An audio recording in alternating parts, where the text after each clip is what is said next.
বেশ কয়েক মাস ধরে ক্রিকেটার মোহাম্মদ সিরাজের সঙ্গে অভিনেত্রী মাহিরা শর্মার প্রেমের গুঞ্জন শোনা যাচ্ছিল সর্বত্র। কিছুদিন আগে সেই গুঞ্জনকে নৎসাৎ করে দিয়ে মাহিরা বলেছিলেন, আমি কারোর সঙ্গে সম্পর্কে নেই। এবার সোশ্যাল মিডিয়ার মাধ্যমে ফের আরও একবার সম্পর্ক নিয়ে মুখ খুললেন অভিনেত্রী।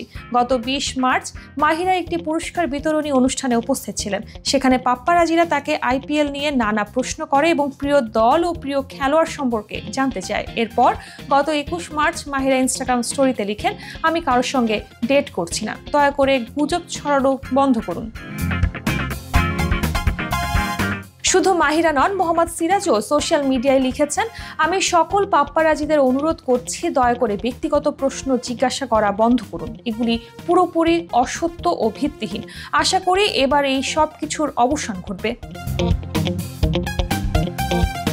মাহিরা বিগ বস প্রতিযোগী হওয়ার পর থেকে জনপ্রিয়তা অর্জন করেছিলেন। মাহিরা এবং সিরাজ একে অপরকে সোশ্যাল মিডিয়ায় ফলো করতেই তাদের সম্পর্ক নিয়ে গুঞ্জন শুরু হয়। এর আগে একবার মাহিরা বলেছিলেন, যার যা খুশি বলে যাচ্ছে আমার সহ অভিনেতাদের সঙ্গে আমার নাম যুক্ত করে, আমি তো কাউকে থামাতে পারবো না, কিন্তু এসব গুজবকে আমি গুরুত্ব দিই না।